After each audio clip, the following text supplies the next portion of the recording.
Now, there are parts of the world, many parts of the world, where people are willing to pay higher taxes, particularly income taxes, than we do in Australia. Think about that. Parts of the world where people are willing to pay more and higher taxes than we do in Australia because they actually trust that government will spend those funds in a way that benefits the majority. Housing, education, healthcare.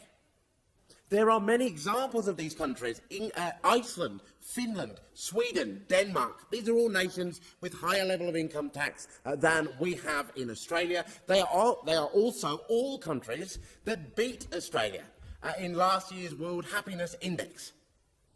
We have a broken tax system in Australia. Year after year, the government fails to spend public funds appropriately.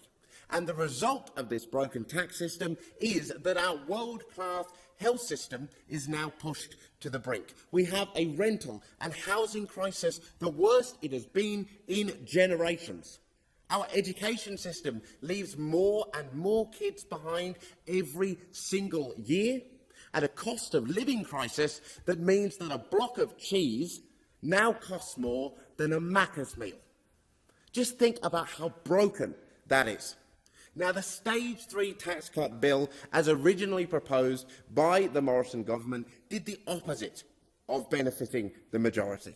It benefited a tiny minority of high-income owners, most of whom were pulling in $180,000 a year. And as someone who would have benefited from the original plan, we should have never, ever been the focus of that legislation. We should not have been the priority. Odds are we would have been more than fine without it. The relief that this government didn't proceed with that plan is palpable. It would have been ridiculous and devastating in terms of its consequences, and that's why the Greens will be supporting Labour's amendments. But it must not be the last that is seen of this government's supposed generosity.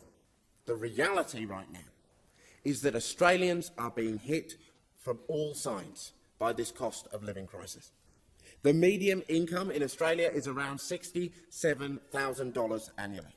For folks on this wage, these changes mean that they may take home about $50 extra a fortnight. In most states, the reality is that that is not enough to cover the average cost of the gap payment when you see the GP. In most states, or anywhere in this country right now, let's be honest, $50 a fortnight will not cover your grocery shop. It is not going to get you much closer to covering your monthly or weekly rent. And let's just be really clear, the average rental payment in Australia right now is $580 a week. And with Australia's median property value being $750,000 as of last December, if you put this extra money away towards saving a 20% deposit for a mortgage to try to buy that home, it would take you roughly 116 years to build up the amount of money to do it. Now, in this reality, the government says, well, maybe you can put this money aside in a savings account with a fairly generous 4% interest rate. Now, in that scenario, if you did that, if you were the kind of good little saver that the government often suggests to people experiencing poverty, should be, and let me share from personal experience, as somebody whose family has always struggled, there is nothing more infuriating when you are in a position trying to figure out where next week's shop money is going to come from, how you're going to make things work on the DSP, how you're going to cover your specialist medical bills, to feel that you're being told by people in positions of power that you are experiencing that because you are not as good as you should be at saving.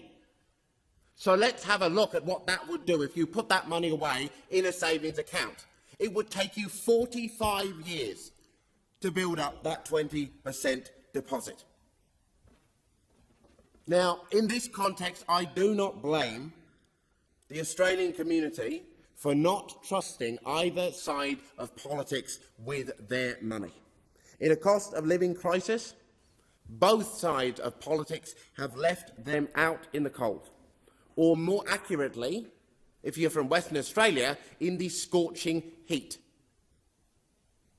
These amendments to the Stage 3 tax cut bill are a start, a tiny step in the direction towards actually providing people with the support they need. But Labor must take bolder actions to level the playing field and provide tangible supports and improvements to people's lives. They must listen to the Greens and the community calls for a raise to the disability support pension that allows disabled people to live beyond poverty. They must listen to the Greens and the community's call to bring dental care and mental health care fully into Medicare, and to actually tax the billionaires, so that the Gina Rineharts and the Twiggy Forrests and corporations like Woodside actually pay their fair share of tax. Without taking such actions, it is hard to interpret this bill as little more than a hollow gesture.